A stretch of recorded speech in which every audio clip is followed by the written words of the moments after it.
Hello and welcome everyone. This is Mr. Potiker here with the screencast-o-matic recording for this part of the lesson in sociology on values and how they affect your ideologies.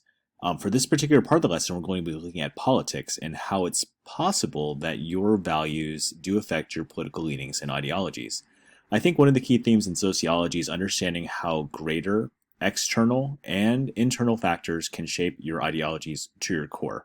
Sometimes these factors can be known to you and sometimes they're not known. However, for this particular part, we're going to be looking at different domains that might actually affect the way that you vote in the future. Given that we just had a big election, which is still, of course, unfolding, I think it's very fitting that we look at some of the things that might shape your political ideologies. So let's go ahead and get started. What factors shape political attitudes? So a common political culture by no means suggests that all Americans think alike. Some are conservative and tend to vote Republican, and some are liberal and tend to vote Democratic. Some have more negative attitudes to public officials than do others, and these attitudes determine how Americans participate, whom they vote for, and what political parties they support. Many factors including family, gender, religion, race and ethnicity, and region all contribute to American political attitudes and behavior. Let's go ahead and look at family first. Despite family disagreements and generation gaps, children tend to grow up and vote the way that their parents do. Families are generally the first and often the most enduring influence on young people's developing political opinions. As people grow older, other influences crisscross the family, and naturally their attitudes tend to diverge from those of their parents. However, the influence still remains. Logically, the more politically active your family, the more likely you are to hold the same beliefs. Just look at the Bush family. This relationship is less strong on specific issues like school prayer, abortion, and welfare programs, but they all hold the same general political views. Gender. So political scientists have noticed that some major shifts in gender influence since women first got the vote in 1920. Through the 1950s, women tended to vote for Republicans, even though more women voted for Franklin Roosevelt, a Democrat, than for his Republican opponents.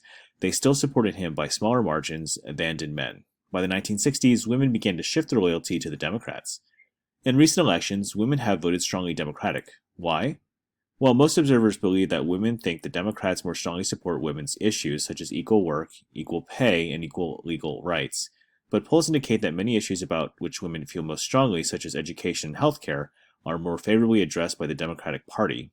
Does this voting behavior mean that all women are likely to vote for female candidates for office? Well, the evidence doesn't provide any clear evidence that they do.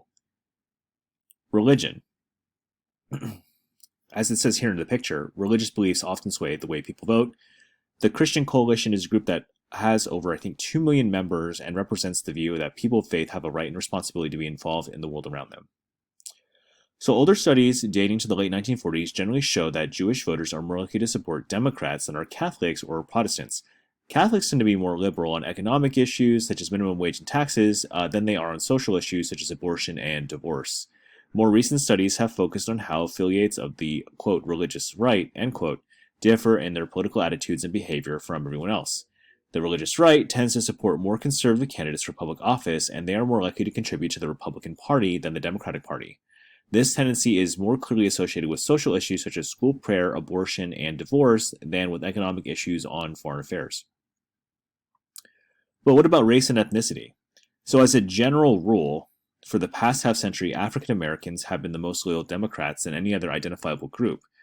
Some experts believe that this loyalty is weakening, but recent elections have confirmed the strong tendency for Black Americans to vote Democratic. Latinos as a whole have a tendency to vote Democratic, but the relationship is not as strong as it is for Blacks. To further complicate matters, the various Latino groups have very different voting patterns.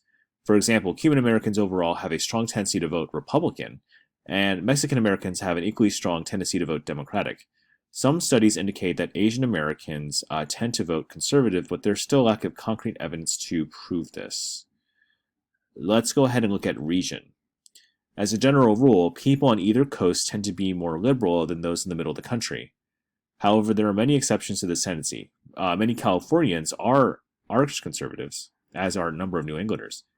The Southeast presents some special problems with the rule, partly because their political affiliations have been changing over the past 50 years or so. The, quote, solid South, end quote, the tendency to vote for Democrats no matter what, began to erode during the 1950s, so that both Republicans and Democrats are competitive across the South today. However, recent presidential elections indicate a general support for Republicans in the South. Tracking trends in political culture is very tricky. There's no typical American. But these factors and others are merely indicators of tendencies, yet there are many exceptions. And in the end, Americans are influenced by a wide array of factors when they cast their secret votes on election day. So as you guys can see, that's just a very short précis or list of some of the things that combine to form our collective understanding of some of the sociological factors that could shape your political attitudes. At this time, please go ahead and answer the key concept questions and or replay any part of this presentation that you need for clarity for later on. And also please answer the additional questions at the very bottom. Thank you very much, and good luck with the rest of the lesson.